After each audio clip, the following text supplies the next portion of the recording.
Brianna annonce une mauvaise nouvelle à Maggie, en effet, celle-ci prévoit que la réserve de nourriture s'épuisera d'ici 6 jours. Maggie comprend immédiatement que cela est dû aux nombreuses personnes qui sont venues se réfugier à la colline et demande à Brianna ce qu'elle attend d'elle. Brianna répond qu'elle la suivra quoi qu'elle décide de faire car c'est elle la chef. Maggie lui demande de ne pas dire ça car si les gens s'en rendent compte, ils attendront beaucoup d'elle. Elle considère ne pas être la dirigeante de la communauté.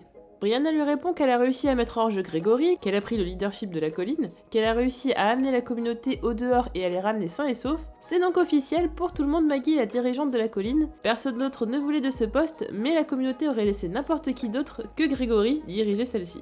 Brianna ajoute qu'elle a confiance en elle et qu'elle saura gérer les rationnements de nourriture. Elle sait que Maggie croit en Rick Grimes et que si tout se passe bien, ils croiront tous en Rick et en elle. Andrea effectue son tour de surveillance lorsque Rick s'enquiert de son confort. Rick explique qu'il est important qu'il se repose puisqu'il a de nombreuses choses à planifier et qu'il aura des stratégies à mettre en place le lendemain. Il se repose donc aux côtés d'Andrea qui lui promet de le réveiller si une quelconque menace intervient. Ezekiel annonce à Michonne qu'il va mieux, qu'il avait la tête dans sa bulle, dans ses problèmes, car cela était dû à son chagrin, mais que tout est bel et bien terminé. Il a conscience qu'il doit se battre, que son peuple a besoin de lui, et qu'il ne veut jamais plus que quelqu'un subisse les pertes qu'il a eu à subir. Selon lui, cela vaut la peine de se battre. Il ajoute qu'il ne comprend pas pourquoi elle s'est mise avec lui, car c'est une personne forte, bien plus qu'il ne le sera jamais, et il ne souhaite pas qu'elle n'éprouve plus aucun respect pour lui, car il s'est montré faible. Il lui promet qu'il fera beaucoup mieux.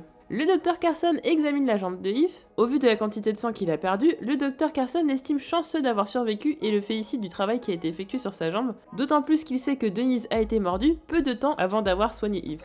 Il lui demande ensuite s'il la connaissait bien, ce à quoi Eve répond avec beaucoup de tristesse qu'ils étaient ensemble.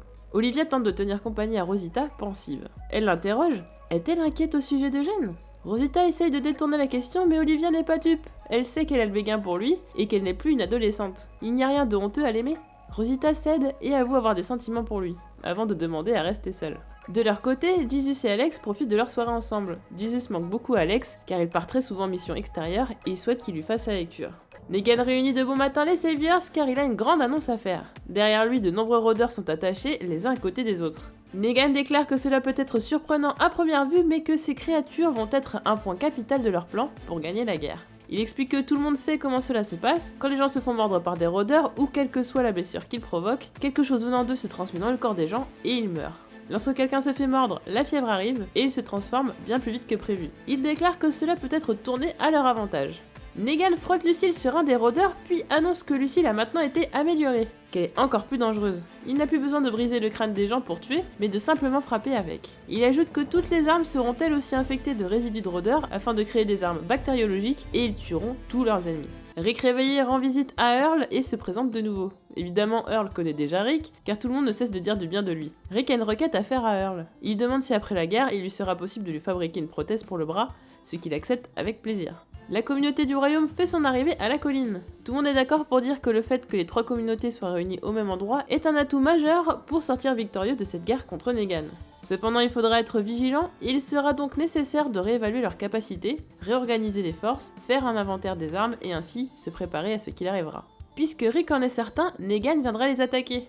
Cependant, il pense que si tout se passe selon ses plans, il n'y aura pas besoin de grands sacrifices. Rick commence à donner ses directives, il souhaite que les personnes les plus vulnérables soient emmenées dans une petite ville près de la colline, mais également qu'un tiers de leur force y soit également pour prendre Negan par surprise pendant l'attaque. Ce sera également un point de rendez-vous si la colline tombe. Tout le monde regarde Rick avec étonnement. Il se justifie en expliquant qu'il se prépare au pire, que cela va prendre une journée supplémentaire pour mettre cela en place, et qu'il espère que Negan mettra bien plus de temps à arriver. Cependant, au même moment, Rick ne le sait pas, Negan observe la colline et annonce à ses hommes qu'ils attaqueront au coucher du soleil. Sous le regard inquiet de Dwight, Negan ordonne à ses hommes de se reposer et de rester hors de vue de leurs ennemis, car il doit se préparer à une grande bataille. Le Dr Carson du sanctuaire profite d'un moment de calme dans le coin pour sortir Eugène de la pièce où il avait été enfermé. Les deux hommes se rendent ensuite dans une autre pièce pour aller libérer les amis d'Eugène. Mark et Amber les prennent sur le fait, mais leur avouent vouloir partir avec eux, ce que le Dr Carson accepte. Andrea et Maggie mangent ensemble et profitent pour discuter. Andrea avoue être surprise par la tournure des choses, le fait de voir Maggie diriger la colline, qu'elle ait la joue coupée, ou encore le fait qu'elle soit obligée de vivre avec une arme à ses côtés, mais que cependant, tout ce qu'elles ont perdu les a rendues plus fortes. Maggie ne voit cependant pas les choses du même œil, puisque même si Andrea a perdu Dale, elle a retrouvé l'amour dans les bras de Rick alors que elle finira sa vie toute seule.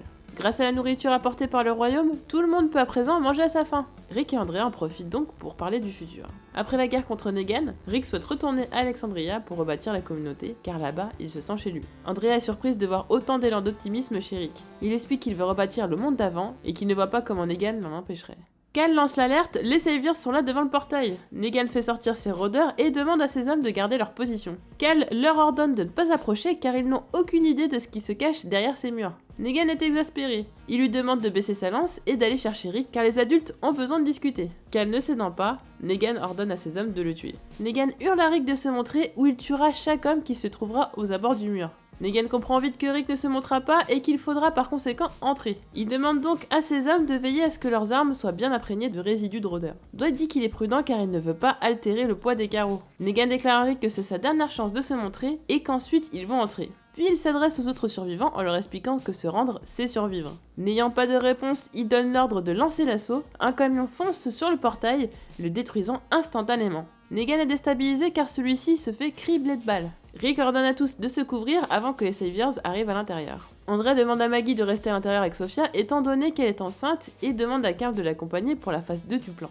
Les Saviors entrent en moto et en voiture en tirant sur tout ce qui bouge, manquant de peu de renverser Rick par la même occasion. Alors qu'Andrea tire sur les voitures, Negan et d'autres Saviors s'apprêtent à faire leur entrée. Rick tire en ordonnant à tous les tireurs de faire en sorte de garder les Saviors le plus loin possible de la maison. Negan quant à lui ordonne à ses hommes de se déployer et de tirer à vue. Marcus se fait poignarder mais Michonne tue aussitôt son agresseur avant de l'amener se faire soigner par le docteur. Negan frappe des crânes à l'aide de Lucille tandis que Dwight tire dans l'épaule des survivants avec son arbalète. Lorsque tout d'un coup, Negan aperçoit Rick, Aaron et Nicholas de dos en train de tirer sur des Saviors. L'occasion étant trop belle pour tuer Rick, Negan souhaite que Dwight lui tire dessus même si le carreau ne le tue pas immédiatement. Dwight hésite longuement avant de tirer dans le dos de Rick. Aaron se retourne et tire, mais Negan a eu le temps de se couvrir. Negan jubile, pour lui Rick est bientôt mort, sans lui les autres ne sont rien, par conséquent la partie est déjà gagnée. Eugène souhaite que le Dr Carson allume ses phares pour pouvoir se repérer, puisqu'il semble ne plus être très loin de la colline. Le Dr Carson refuse, ce qui pousse Eugène à le menacer pour qu'il obtempère. Les phares vont mettre en évidence la présence d'un tireur sur un toit, Eugène va donc donner un gros coup de volant pour dévier la trajectoire de la voiture, qui va par la suite subir de lourds dégâts. Le moteur de la voiture est mort, tout le monde est paniqué sauf Eugène qui se montre rassurant en expliquant que si tout le monde suit ses directives, ils s'en sortiront vivants. Rick se met à insulter Dwight, qui lui a tiré dessus. Puis Nicholas aide Rick en l'aidant à marcher pour se rendre chez le Dr Carson. Un Savior s'apprête à les attaquer, mais par chance, Jesus qui se trouve dans le coin le neutralise aussitôt. Alors que Rick est sur le point de passer le pas de la porte, Nicholas se fait entailler le dos. Rick quant à lui se fait attraper par un Savior avant d'être sauvé in extremis par Carl qui lui tire une balle dans la tête. Les deux hommes réussissent à enfin entrer dans la maison.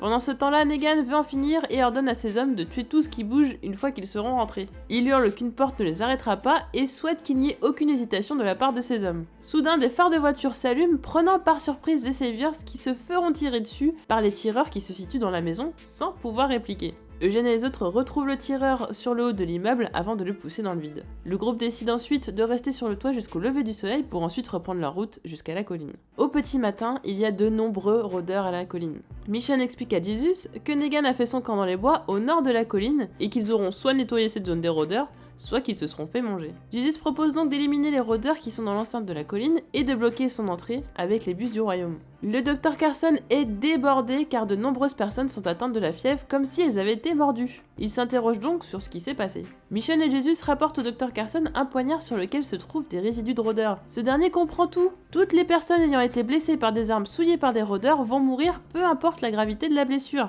À présent, tout le monde s'inquiète pour Rick. De son côté, Negan explique à Dwight à quel point la situation leur est profitable. Pour lui, toute la population surveille l'entrée de la colline et se rend compte que leurs blessés vont mourir. Pendant ce temps-là, lui est assis dans les bois mangeant des marshmallows, alors que Dwight a tiré sur leur leader qui va bientôt mourir. Il s'imagine que lorsque ce sera le cas, ils l'imploreront de faire revenir les choses comme avant, ce qu'il acceptera de faire tant qu'ils accepteront qu'il urine sur le corps de Rick.